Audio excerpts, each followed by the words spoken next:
The blue and green planet spun slowly in the darkness of space. It looked peaceful from far away, but the alien ships watching it knew better.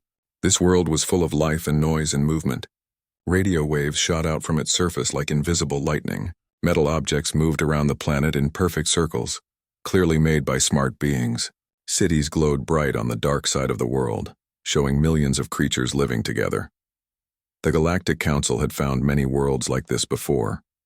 They always knew what came next. First, the radio signals would change. The beings down there would notice the council ships and start sending messages. Math problems usually came first, then pictures, then attempts at real talk. It always happened the same way. Every smart species in the galaxy wanted to join the big family of worlds, but this blue world stayed quiet. Commander Zeftar of the Council survey ship, Harmony's Edge, stared at his screens with growing confusion. 3 months had passed since they first appeared in this system. 3 months of careful, patient signals sent toward the planet the locals seemed to call Earth. They had sent the universal math sequences that every species understood. They had transmitted pictures of their ships, their worlds, their people. They had even tried music, thinking maybe these beings communicated through sound patterns. Nothing came back except the same radio noise that had been there when they arrived. "Status report," Zeftar commanded, his forearms working the control panels with practiced ease. "No change." "Commander," replied his communications officer, a being that looked like a walking crystal tree. "The planet continues its normal transmissions. News, entertainment, military communications, commercial data, but nothing directed at us. Nothing that shows they even know we exist." Zeftar's tail twitched with annoyance. In 200 years of council expansion, this had never happened. Even the most primitive species they had contacted showed some curiosity about the strange ships in their sky. These humans seemed to ignore them completely. "Maybe they cannot see us," suggested the science officer, a floating blob of intelligent gas. "Impossible," Zeftar said. "Our ships are clearly visible to their telescopes. Their military tracked us from the moment we entered their system. We know they see us." Far below on Earth, in a hidden facility buried deep under the mountains of Colorado, Dr. Elena Santos watched the same alien ships on her own screens. She was not confused. She was not worried. She was learning. The facility around her buzzed with quiet activity. Hundreds of the smartest humans on Earth worked at computers and control panels. They watched the alien ships. They recorded every signal the aliens sent. They studied every piece of technology they could see. "Analysis of their latest transmission," reported Dr. Kim Chen, Santos's deputy. "Same mathematical pattern as before, but they've added what looks like star charts. They're trying to show us where they come from." Santos nodded. "And their ship configurations?" 12 vessels total. The largest one is about 2 kilometers long. Energy signatures suggest fusion power, but much more advanced than ours. No obvious weapons, but that doesn't mean they're not armed. Population estimates for their homeworlds. Based on the data they've shared, we're looking at billions of beings across at least 12 different star systems. This isn't just one species, Elena, it's an entire alliance. Santos smiled grimly. This was exactly what she had hoped to learn. The aliens weren't just explorers or scientists. They represented something much bigger, something that could crush Earth without thinking twice about it, if they chose to. That was why Earth stayed silent. The Watchers, as Santos's organization called itself, had been planning for this day for decades, not because they knew aliens would come, but because they knew someone might. When radio telescopes first started picking up signals from space, a small group of military strategists and scientists began asking uncomfortable questions. What if someone was listening? What if someone decided to visit? What if humanity's first instinct to reach out and make friends turned out to be a terrible mistake? Most governments had laughed at these questions. Most scientists said they were being paranoid. But a few listened. A few helped build the underground networks and hidden facilities that now watch the skies. Time to first contact protocols, Santos had written in the Watchers' founding document, should be measured in years, not days. The species that survives first contact is the one that understands what it faces before it reveals what it is. Now, 3 months into the most important test in human history, Santos felt certain they had made the right choice. On the alien command ship, Zeftar called a meeting of his senior staff. Representatives from 5 different species gathered in his briefing room. their various forms of communication translating through the ship's universal systems. Options, Zeftar said simply. We could move closer, suggested the Vrathari tactical officer, her insect-like head clicking as she spoke.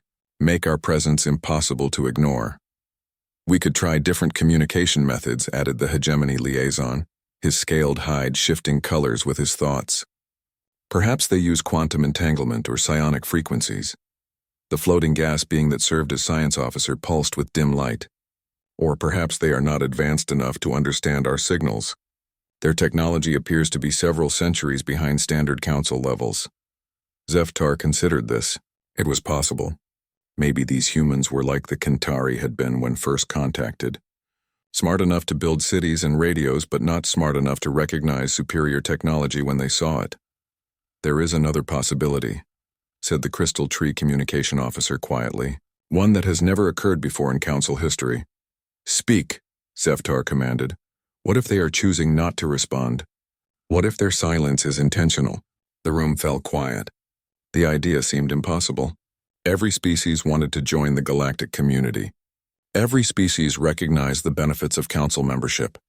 Advanced technology, protection from hostile forces, trade networks spanning dozens of worlds, medical knowledge that could extend lifespans and eliminate disease. What species would choose isolation over such benefits? Nonsense, snorted the hegemony liaison. No intelligent species would choose to remain primitive when offered advancement. They must simply be incapable of understanding our offer. Zeftar was not so sure. Something about this situation felt different, wrong. But he had his orders. Make contact. Bring these humans into the council, willing or not. The galaxy was getting more dangerous, and the council needed every world it could get. He just wished he understood why this particular world insisted on staying so stubbornly, mysteriously silent.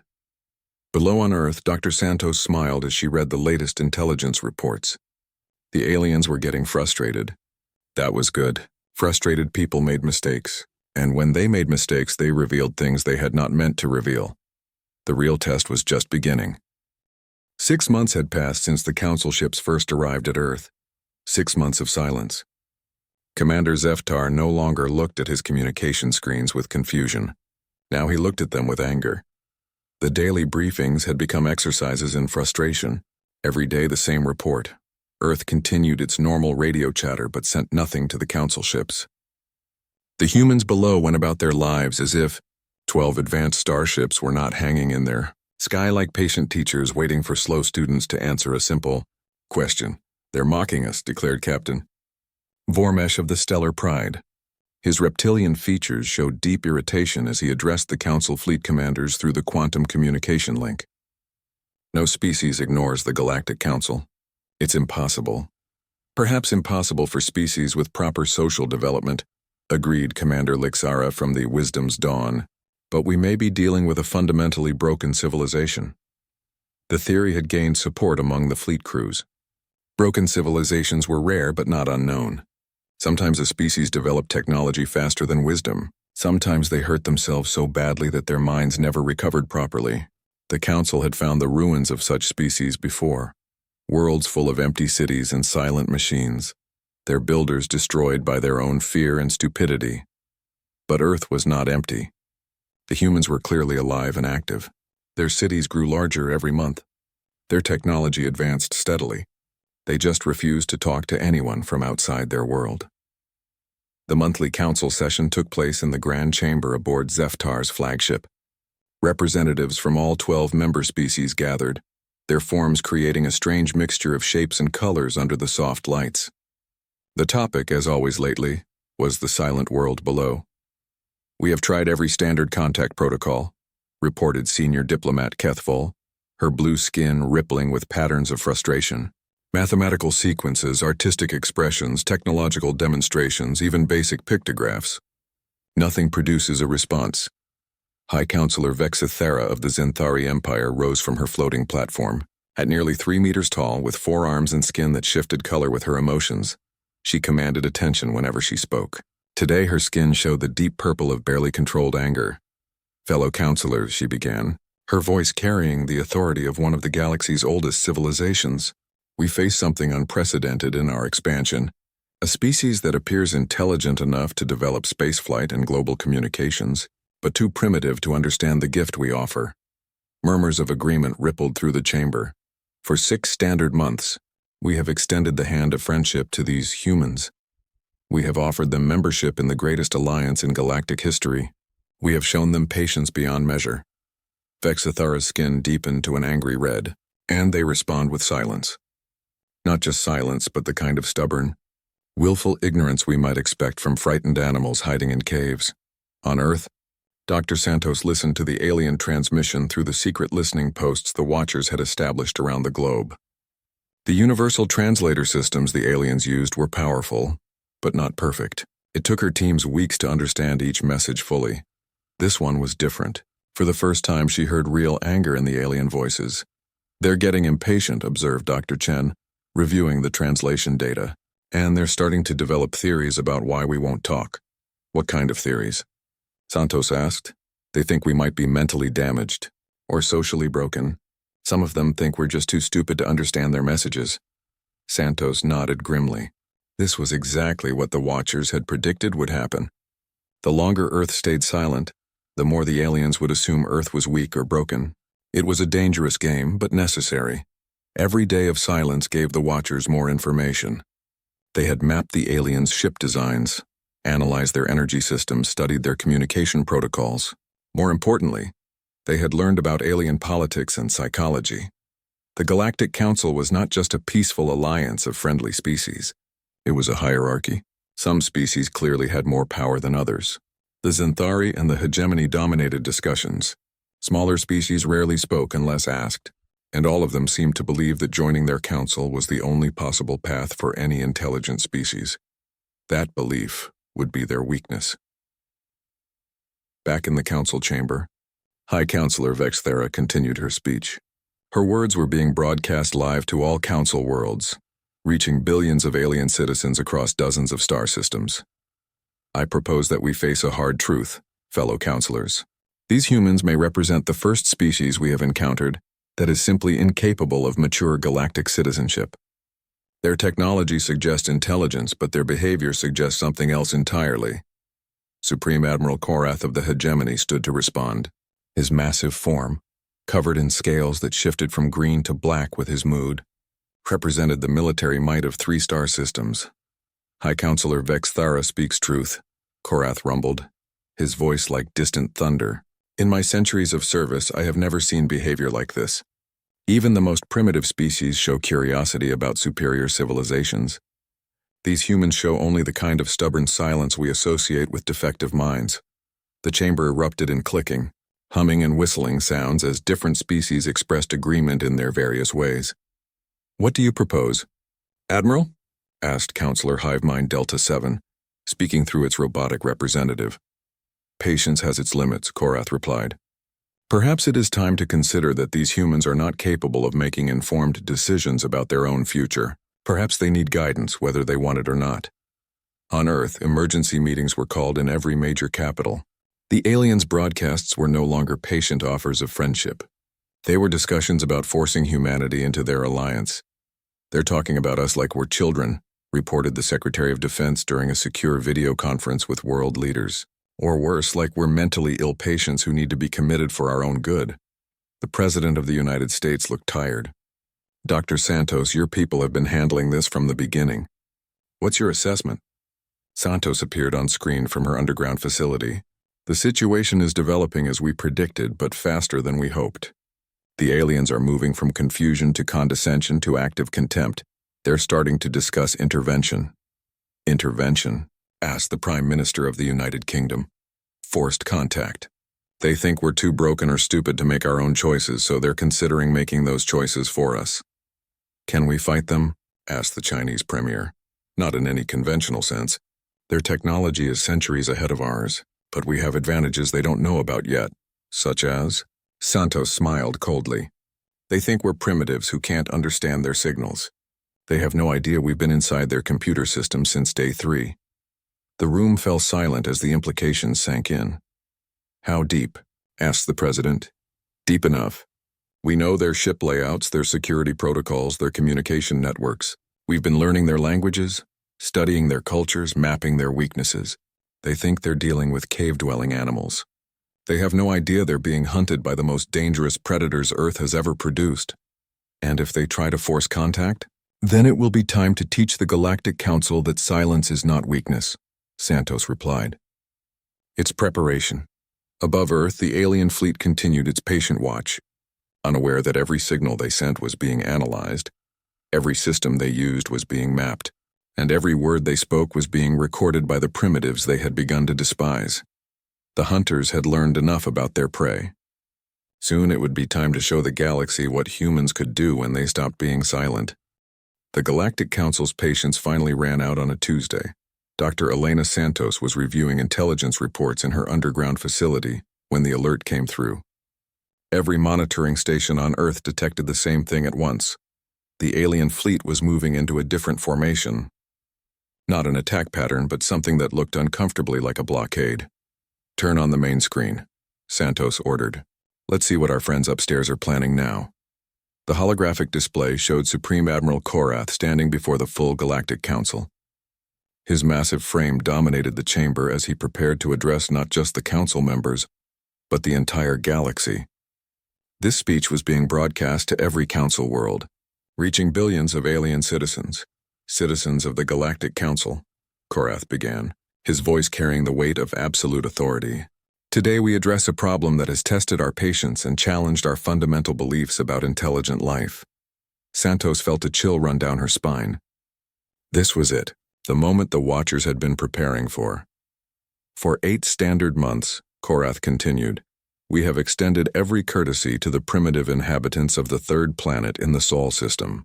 We have offered them the greatest gift in galactic history, membership in our alliance, access to our technology, protection under our laws, and partnership with the most advanced civilizations in known space. The Admiral's scale shifted to a darker color as his anger grew. Their response has been complete silence.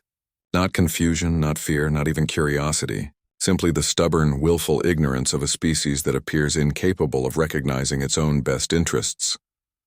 Murmurs of agreement echoed through the council chamber. Santos noticed that none of the smaller species dared to disagree with Korath. The hegemony's military power made their opinions very influential. We have consulted our best sociologists, our finest xenobiologists, our most experienced diplomats, Korath said. The conclusion is unavoidable. These humans represent a failed evolutionary experiment. They have developed just enough intelligence to build cities and primitive spacecraft, but not enough wisdom to recognize superior beings when they encounter them. High Counselor Vexithara rose to support Korath's position. Her skin had turned the deep red that indicated complete agreement with a superior's viewpoint. Admiral Korath speaks the truth we have all been reluctant to face, she declared. These humans are not deliberately ignoring us. They are simply incapable of understanding what we offer. Like children who refuse medicine because they cannot comprehend that it will help them, these beings reject our assistance because their minds cannot process the concept of benevolent guidance. Santos clenched her fists as she listened. Around her, the other Watchers worked frantically to translate and analyze every word. The aliens were not just planning to make contact anymore. They were planning something much worse. Therefore, Korath announced, I propose that we implement a remedial contact protocol. Since these humans cannot make informed decisions about their own welfare, we must make those decisions for them. The chamber fell silent. Even by council standards, this was an extreme position. Explain your proposal, Admiral, requested Counselor Hivemind Delta 7. Korath's form seemed to grow larger as he spoke. We establish correction facilities on their world. We begin the careful process of educating selected human specimens in the basic principles of civilized behavior. We show them, step by step, how intelligent beings should respond when offered membership in galactic society. And if they resist this education? Asked the Vrathari representative, her insect-like head tilting with curiosity. Children often resist medicine, Korath replied with what might have been a smile. But wise parents give it to them anyway for their own good. Santos felt sick. The aliens were talking about treating humanity like disobedient pets that needed to be trained. But Korath was not finished. Furthermore, he continued, I believe we must consider the possibility that Earth itself is being wasted on beings who cannot appreciate its value. This world contains vast resources, beautiful landscapes, and a complex ecosystem that could be properly managed by more capable species. Why should such treasures remain in the hands of beings who cannot even recognize friendly visitors? The implication was clear. The aliens were not just planning to educate humanity. They were planning to take Earth away from them. What do you propose, Admiral? Vexthara asked, though her skin color suggested she already knew and approved of the answer. Humanitarian relocation, Korath said smoothly. We move the human population to appropriate educational facilities on various council worlds. They receive proper instruction in civilized behavior, while Earth's resources are redistributed to species that can utilize them responsibly. Everyone benefits. Santos stared at the screen in horror and rage. Humanitarian relocation. They were talking about slavery with fancy words. Around the galaxy, billions of alien citizens watched their leaders discuss the fate of humanity. On most worlds, the reaction was approval. The humans had been given every chance to join galactic society peacefully. If they were too primitive to understand the opportunity, then perhaps forced education was the only option. A few voices spoke against Korath's proposal, but they were quickly silenced by more powerful council members. The Zenthari controlled the largest trade networks. The hegemony controlled the most powerful military forces. When they agreed on something, the smaller species rarely argued. When do we begin this intervention? Asked Commander Zeftar from his flagship. Immediately, Korath replied. I am dispatching additional ships to implement the relocation protocol. We will begin with major population centers, taking approximately 10% of their number for initial educational programs. The rest will follow as facilities become available. And if they resist. Korath's laugh was like grinding stone. Admiral Zeftar, we are discussing a species that has spent 8 months ignoring the most powerful alliance in galactic history. What possible resistance could such beings offer? On Earth, emergency sessions convened in every major government. World leaders who had trusted the Watcher's strategy of silence now watched in horror as alien fleets prepared to treat humanity like animals in need of training. Dr. Santos, the President of the United States, said over the secure communication link, Please tell me you have a plan. Santos looked around at her team of brilliant scientists, programmers, and strategists. For 3 years, they had been preparing for this moment. Every day of silence had been used to study the aliens, learn their weaknesses, and develop responses to every possible threat. Mr. President, she said calmly, for 8 months the Galactic Council has been talking. They think we've been silent because we're stupid or broken or afraid. And? Santos smiled, and for the first time in months it was not a grim expression. It was the smile of a predator that had finally decided to stop hiding. They're about to learn that we've been silent because we've been listening, and learning, and preparing. She turned to her communication team. Send the activation codes to all stations. It's time to show the galaxy what humans do when someone threatens their home. What do we tell them? Asked Dr. Chen. Nothing yet, Santos replied. Let them make the first move. Let them send their ships down to start their humanitarian relocation. Let them think they're dealing with helpless primitives right up until the moment they discover what humans actually are. Above Earth, the alien fleets began moving into assault positions, confident that they were about to rescue a broken species from its own ignorance.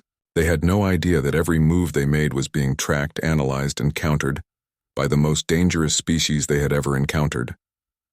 The silent world was about to find its voice, and when it spoke, the galaxy would never be the same. The attack began at exactly 12 Moy GMT on a Wednesday, 72 hours after Admiral Korath announced the humanitarian relocation of humanity. It here did not begin with explosions or laser blasts or any of the dramatic violence that filled the war stories of a dozen alien species. It began much more quietly, with the simple failure of a navigation computer aboard the hegemony dreadnought Conquest's Edge. Captain Thekmore was reviewing the invasion plans when his helmsman reported the problem. Sir, our navigation system is showing incorrect stellar positions. The computer says we're somehow located 3 star systems away from our actual position. Run a diagnostic, Thekmore ordered, his attention still focused on the holographic displays showing Earth's major cities. The invasion was scheduled to begin in 6 hours. Transport ships would descend to collect the first batch of humans for educational relocation, while the fleet maintained orbital security. 5 minutes later, the diagnostic came back clean. The navigation computer was working perfectly. It was simply reporting impossible data. 10 minutes after that, similar reports came in from every ship in the Hegemony battle group. 20 minutes after that, the same problems began appearing on Zenthari vessels. Within an hour, every ship in the Council fleet was reporting navigation failures, communication glitches, and sensor anomalies. None of the problems were serious enough to endanger the ships, but all of them were impossible according to their understanding of technology and physics. Commander Zeftar stood in his command center, watching his senior staff struggle with systems that had worked flawlessly for decades. His tactical displays showed friendly ships in locations where he knew no ships existed. His communication array was receiving signals from his own fleet that contained subtle but unmistakable errors. His engines were running at full efficiency while his power monitors claimed they were offline. "Status report," he demanded. "Unknown, sir," replied his chief engineer. "All systems are functioning normally according to their internal diagnostics, but their external outputs are completely wrong. It's as if every computer on the ship is lying to us." "Sabotage? Impossible, sir. Our security systems show no intrusions, no unauthorized access, no foreign code. Whatever is happening, it's not coming from outside our networks, but it was coming from outside their networks. Deep in the underground facilities on Earth, Dr. Santos watched her teams work their magic on computer systems that the aliens believed were completely secure." "Quantum encryption status?" she asked. "Broken," replied her lead programmer, a former NSA cryptographer named David Park. "Turns out their quantum keys are generated using mathematical patterns. Very complex patterns, but still patterns. Once we figured out the base algorithms, we could predict every key they would generate." "Alien network access?" "Total," reported Maria Vasquez from her station surrounded by screens showing alien ship layouts. "We've been inside their systems for 7 months. Every ship, every database, every communication relay. They never detected us because they never imagined anyone could break their quantum encryption." Santos nodded. The plan was working perfectly. For 8 months, while the aliens had sent increasingly condescending messages to Earth, human hackers had been quietly infiltrating every system in the Council fleet. Not to steal information, although they had done plenty of that. Not to spy, although the intelligence gathered had been invaluable. They had infiltrated alien systems to take control of them. "Phase 2, Santos ordered. Across the galaxy, the real demonstration began. On the Zenthari homeworld, the planetary defense grid suddenly activated, targeting empty space with weapons that could crack moons. The defense computers insisted they were under attack by a massive invasion fleet. The operators could see with their own eyes that the space around their world was empty, but the computers would not listen to them. On Hegemony Prime, the global communication network began broadcasting the same message in every language simultaneously. System integrity compromised. Initiating emergency shutdown. Every screen, every radio, every data pad on the planet displayed the same words while panicked technicians tried to regain control of their own equipment. On the Vrathari hive worlds, automated manufacturing systems began producing components for devices that did not exist, following blueprints that no Vrathari engineer had ever seen. The hive minds tried to shut down the factories, but their own control computers refused to acknowledge their commands. Similar chaos erupted on every Council world. Not destructive chaos, but confusing, impossible chaos that made it clear to every alien citizen that their most secure systems were no longer under their control. The message was simple. If humans could take control of planetary defense grids and global communication networks from halfway across the galaxy, what could they do to ships that were hanging helpless in Earth's orbit? Admiral Korath received the answer to that question 30 minutes later, when his flagship's artificial gravity began fluctuating in a very specific pattern. Up, down, in a rhythm that matched a simple mathematical sequence. The same sequence the Council had sent to Earth 8 months ago as their first attempt at communication. "They're sending us a message," whispered his communication officer, her voice barely audible over the sounds of loose objects floating and falling throughout the ship. "What message?" Korath demanded, gripping his command chair as the gravity shifted again. Before anyone could answer, every screen on the bridge displayed the same text in perfect Hegemony script. "You spoke. We listened. We choose silence no longer. Humanity." The same message appeared simultaneously on every ship in the Council fleet. written in the native language of each species, not translated by universal systems, but composed by beings who had learned to read and write in languages that had never been shared with Earth. Commander Zeftar stared at the message on his main display, his mind struggling to process what it meant. The humans had been silent for 8 months, showing no signs of understanding even the most basic attempts at communication. How could they suddenly produce perfect translations in languages they had never heard? The answer came from his science officer, her crystalline form flickering with patterns of confusion and fear. Commander, they have been listening to our communications this entire time.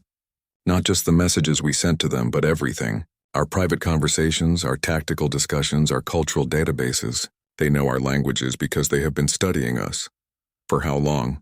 Based on the complexity of their infiltration. Probably since the day we arrived. The implications hit Zeftar like a physical blow. The humans had not been ignoring the Council's messages. They had been recording them, analyzing them, learning from them. While the Council had grown increasingly contemptuous of Earth's silence, the humans had been conducting the most sophisticated intelligence operation in galactic history.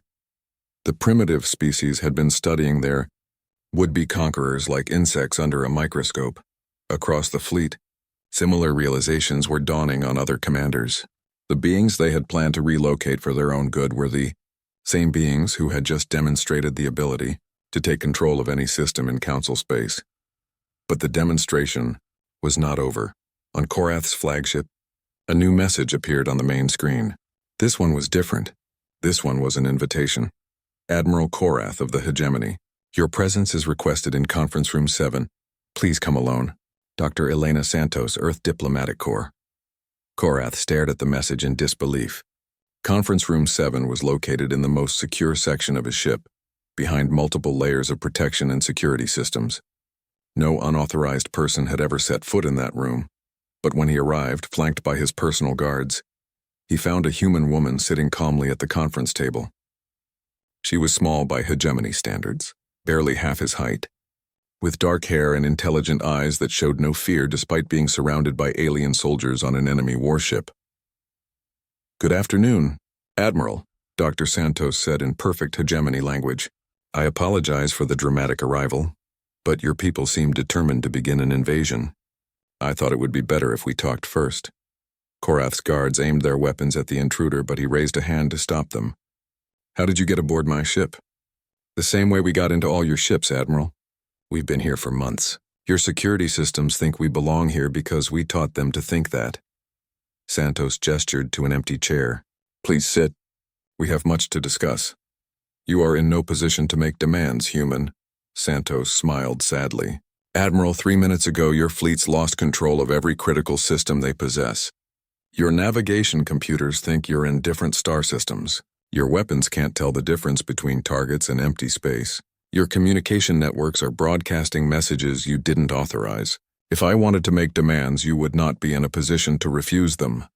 She stood up, her calm demeanor never wavering. But I'm not here to make demands. I'm here to make an offer. What offer? The same offer you made to us, Admiral. An invitation to join galactic civilization. But as equals, not as students. As partners, not as pets. Korath's laugh was bitter. You think you can threaten your way into the Council? No, Santos replied. I think we can prove that we belong there. Your people spent 8 months deciding that humans were too primitive for galactic citizenship. The emergency session of the Galactic Council convened exactly 72 hours after the humans had demonstrated their ability to cripple every major system in Council space. The great chamber aboard High Counselor, Vexthara's flagship, buzzed with nervous energy as representatives from 12 species gathered to address the most serious crisis in their alliance's history. For the first time in centuries, the Council was not meeting to welcome a new member or plan expansion into unexplored territories. They were meeting to decide whether they could afford to have humanity as an enemy. The situation report, Vexthara announced, her skin showing the pale gray of barely controlled fear, makes for disturbing reading. She gestured to the holographic displays surrounding the chamber. Data scrolled past showing the extent of human infiltration into Council systems. It was worse than anyone had imagined. They have been inside our network since their 3rd day in orbit, reported Chief Security Analyst Mordak, his insectoid form clicking with agitation. Not just observing or recording, but actively mapping every system, learning every protocol, identifying every weakness. How extensive is their access? Asked Counselor Hivemind Delta 7. Total, Mordak replied grimly. Military networks, civilian infrastructure, private communications, classified databases. There is no system in council space that they have not penetrated and studied. A wave of shocked sounds rippled through the chamber as the implications sank in. The humans had not just been listening to their public broadcasts. They had been reading their private messages, studying their military plans, and learning their deepest secrets. Furthermore, Mordak continued, our analysis suggests that their infiltration methods are far more advanced than anything we possess. They broke our quantum encryption using techniques that our best scientists claim are theoretically impossible. Admiral Korath stood to address the chamber. His massive form seemed somehow diminished since his encounter with Dr. Santos aboard his own flagship. Fellow counselors, he began, his voice lacking its usual commanding tone, I have had direct contact with the human leadership. Their representative appeared aboard my ship despite our maximum security measures. She demonstrated knowledge of our capabilities, our politics, and our individual psychological profiles that can only be described as comprehensive. What do they want? Demanded Vexithara. Council membership, Korath replied. Full membership, with voting rights and territorial sovereignty. They want to join our alliance as equals. Impossible, snorted Counselor Grexai of the Dominion. They are a single world with primitive technology. They cannot be granted the same status as civilizations that span multiple star systems. With respect, Counselor, Korath said carefully, their technology may not be primitive. We may have seriously underestimated their capabilities. The chamber erupted in argument as different species debated the implications. Some wanted to reject human demands outright. Others suggested offering limited membership with reduced privileges. A few voices suggested that perhaps the humans had earned the right to negotiate from a position of strength. The debate continued for hours until a new voice cut through the noise. Distinguished counselors of the Galactic Alliance, every head turned toward the main communication screen, where the image of Dr. Elena Santos appeared. She sat in what looked like a simple office, wearing clothes that appeared unremarkable by human standards. But every alien in the chamber now knew that this small, quiet woman had orchestrated the most sophisticated intelligence operation in galactic history. Dr. Santos, Vexithara said stiffly, I was not aware that we had invited human participation in this session. You didn't, Santos replied calmly. I invited myself. I hope you'll forgive the intrusion, but I thought it would be more efficient to address your concerns directly, rather than wait for Admiral Korath to relay messages back and forth. This is a closed session, protested Counselor Grexai. How did you gain access to our secure communications? Santos smiled politely. The same way I gained access to your ships, your planets, and your databases, Counselor. You've been discussing humanity for 9 months now. I thought it was time for humanity to join the conversation. Around the chamber, security officers checked their systems frantically, trying to determine how the human had bypassed every layer of protection. Their efforts were futile. Santos had not broken into their communications. She had simply convinced their systems that she belonged there. What do you want? Vexithara asked bluntly. What I've always wanted, Santos replied.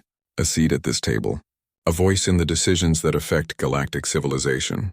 Recognition that humanity has something valuable to contribute to the Council's future. And what do you think you can contribute? Asked Hivemind Delta 7. Your species has existed in isolation for its entire history. You have no experience with interstellar politics, no understanding of the complexities that govern relations between different species. Santos's expression grew serious. You're right, Counselor. We have no experience with interstellar politics, but we do have experience with something that your alliance seems to lack, which is the ability to listen before we speak, to learn before we act, to understand our enemies before we make them. She touched a control, and the screen beside her lit up with detailed analyses of council member species, political structures, economic systems, military capabilities, cultural values, individual psychology profiles of leadership figures. The data was more comprehensive than anything the council had ever compiled about its own members. For 9 months, you've been talking about humanity, Santos continued, discussing our capabilities, our motivations, our fitness for galactic citizenship. You reached conclusions based on assumptions rather than evidence. You made decisions about our future without bothering to understand who we actually are. We tried to communicate, protested Vexithara. You chose silence. We chose caution, Santos corrected. We chose to understand what we were dealing with before we committed ourselves to any course of action. You interpreted this as stupidity or fear. We call it wisdom. She stood up, and despite the vast distances separating her from the council chamber, her presence seemed to fill the room. Your alliance has existed for over 1,000 years, she said. In that time, you have absorbed hundreds of species, conquered dozens of star systems, and built the largest political entity in known galactic history. But you have also created something else, a hierarchy based on fear, rather than respect. The chamber fell silent as Santos continued her analysis. Half of your member species joined the council because they were afraid of being conquered by someone else. The other half stay because they're afraid of being abandoned and left vulnerable. Your smaller members rarely speak in sessions like this because they know their opinions don't matter. Your larger members dominate discussions because they control the resources and weapons that keep the alliance together. That is how civilized government works, Grexhigh protested. Those with greater capabilities have greater responsibilities. And greater power, Santos added. Which brings me to humanity's first contribution to galactic civilization, a better way of doing things. The screen changed to show detailed proposals for council reforms. Voting systems that prevented larger species from dominating smaller ones. Economic structures that reduced dependency and fear. Military arrangements that emphasized collective defense rather than hierarchical protection. These are the terms under which humanity is prepared to join the Galactic Council, Santos announced. Not as a junior member grateful for your guidance, but as an equal partner, committed to making this alliance stronger and more just. Admiral Korath studied the proposals with growing amazement. They were comprehensive, carefully thought out, and addressed weaknesses in council structure that most members had never even recognized. And if we refuse these terms? Vexithara asked. Santos's expression remained calm, but her voice carried an undertone of steel. Then humanity will respectfully decline membership in the Council and pursue our own path among the stars. We have learned much about galactic civilization in the past 9 months, Counselor. We know that there are other species out there who might appreciate a different approach to interstellar relations. The threat was subtle but clear. If the Council rejected humanity, humans would become competitors rather than members. Given what they had demonstrated about their capabilities, that competition could prove very dangerous to Council interests. Furthermore, Santos continued, we would be forced to maintain our current security measures indefinitely. Your computer systems would remain unreliable until we could be certain that your humanitarian intervention policies would not be applied to other species in the future. You would hold our entire civilization hostage? Grexhigh demanded. We would protect ourselves and others from policies that treat intelligent species like disobedient children, Santos replied firmly. Your council has done great things, but it has also made terrible mistakes. The Kethvar relocation, the Psiona re-education programs, the Vorhan cultural modification projects. Humanity will not become another entry on that list. A shocked silence filled the chamber. Those were classified.